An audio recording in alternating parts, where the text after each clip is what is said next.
Welcome to Film Riot Mondays. Today we're answering questions since we're doing questions every once a month or so. So let's jump right in with the first one. I currently solely edit and my eventual goal is to have a production company. I have no one around me that has an interest in film and most of my clients aren't local. Do you think I should buy a G7 and start shooting as well or just continue to hone my skills as an editor? Also, any advice on how I can reach my goal? If you're wanting to do a little bit of everything and own a production company, then yes, you need to get yourself a camera, you need to get yourself some lighting gear, audio gear, and you need to start making things. There's no way you're going to be able to do something unless you start doing it. No one just picks up a camera and is this idiot savant, amazing filmmaker overnight. That's just not a thing. They were working toward that goal in some way that we just didn't see behind the scenes for a very, very long time. So if there's something that you want, you need to start doing it. The way that I do everything, that I do stuff right now, I always have a 5-year goal. Where do I want to be in 5 years? And then I don't just do one thing. I look at it as a highway with several roads, and I have a car on each one of those roads, all headed towards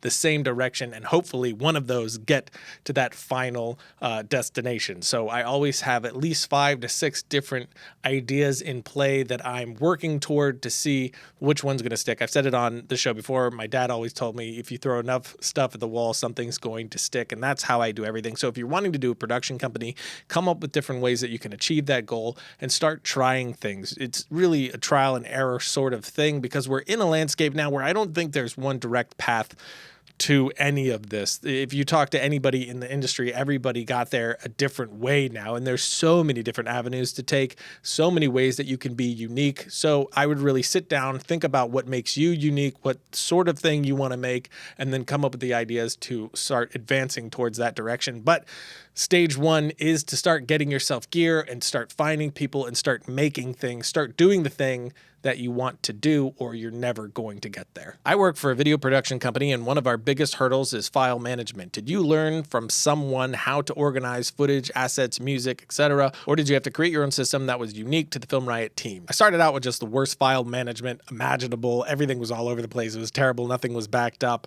and that went on for quite a while, and we've gotten much better with that. And then I evolved it into something that worked well for us, and then as I started working with people inside the Hollywood studio and other professionals, it helped me see different ways to organize and structure really massive projects, which helped a lot to evolve our way of doing it even more. And now we have a structure that's unique to us, but very similar to other places as well, that just work really well for us. So I think it's something that you have to evolve over time to figure out what works best for you, because most projects are unique as well. Film Riot is not like making a feature or even a short film. All those are different. So depending on the project we do, each file structure is going to be a little bit different as well. So I think it is just sort of a trial and error thing to figure out what's going to work best for the way that you like to work. Hey Ryan, just a quick question. I totally understand that it is fine if things don't go as expected on set and a film crew is required to improvise. However, how much is considered too much and would affect the outcome? I don't really think that's something that can be answered. You have to do what you have to do to finish your days. So if you have to continue adjusting, you have to continue adjusting. That's why I always talk about what are the whys to everything. Why does the camera need to move this way? Why does this scene need to happen? What is it accomplishing? What's that end goal of all of this? And can I shift this into another scene and accomplish the same goal? If we need to cut the scene entirely, can I take what this scene was accomplishing and move it elsewhere and do the exact same thing? That's why it's really, really important. I'm always talking about knowing the whys to everything. Everything you do, have a reason while you're doing it, know why you're doing it. That way it's a lot easier to shift things around and make sure you're still accomplishing those same goals. If you're no longer accomplishing those goals and things not going to make sense anymore, then you've gone too far. How do you avoid sketchy producers, investors, and clients? I've worked with investors, producers, and clients who had a lot behind them and a lot of people to vouch for them, and yet many of them still tried to find a way to screw me and my team over. You can find people that worked well with others, but will try to screw you over because maybe they think they can get away with it with you. For me, it's always been sort of a gut thing. I've always just relied on if somebody strikes me as sketchy, I just put them at an arm's length and I move away, or I do something really small and easy and then go from there and build trust over time. But mostly I'm just really, really cautious about doing anything with investors or producers. And when it comes to clients, you just got to make sure the agreement is in there,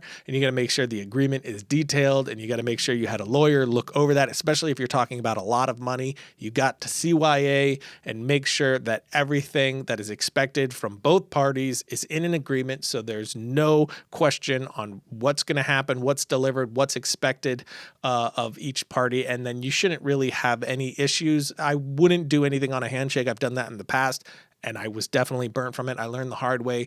So after that, everything that I do is based on agreements. You go that route and you should be okay. But again, trust your gut, trust your judgment on people. If this person is coming off like a car salesman who's probably going to screw you or stab you in the back in the end, I would trust my gut and not go with that person. What is your favorite camera movement that gives away some detail about what's happening / going to happen? Mine is the shaky cam when you can sense someone is watching the protagonist. I don't have one, and I don't think I would want to have one because I think that would lead me to want to be using that or to force that into a story and instead of letting the story dictate all that. For me, it's all about what's the experience I want to give to my audience? What do I want them to be feeling in this moment? And whatever that is with the camera, then that's what it's going to be. It's never something like, oh, I love dolly-ins because they do this, so I want to try to infuse that into my story. I would be worried that it would have an effect like that. Maybe it wouldn't, but I would be concerned that it would. So I don't really think in those terms. Again, I just think of here's what's going on with my character, here's what they're realizing, what can I do to emphasize that to my audience visually? Maybe it's just keeping the camera still. That's my favorite camera movement. Whatever it is in that moment, that pushes that experience the most for the audience, that's my favorite. Have you ever had one of those epiphany moments? You know, the ones that make you wish you would have figured that out a long time ago for past projects. I'm having those a lot since starting Full Sail. It's like every week, every new project, you have those. As you learn more, you understand more, and those light switches start flipping on, and then you wish you would have known that, but you couldn't have known these things without the steps that you taken prior. So it's a conundrum really, but yes, all the time. That's a very normal thing. Last question. If you were given the opportunity to choose between your own Netflix original series or a studio-backed feature, which would you choose? As short as 2 years ago, it would have been a very easy answer of a feature, of course. Now it's a little bit more difficult, a little more hinged on the type of thing I want to tell, but I think it's still a feature. I still really love the concept of making a thing that just arrests people for 2 hours inside of this controlled environment with a community to watch it with on this giant screen with the sound how it should be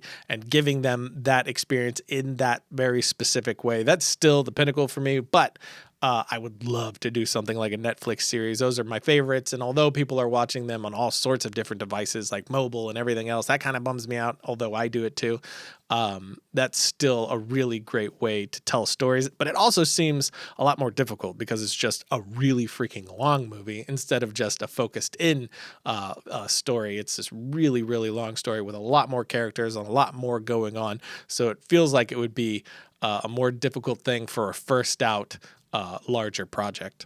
Logo. That's it for today. For what I'm watching, I adore Game of Thrones. We've talked about this a lot. It's one of my favorite TV shows of all time, if not my favorite TV show of all time. But every week they're putting out these really great behind-the-scenes featurettes on how they did that specific episode. And this latest one is just amazing.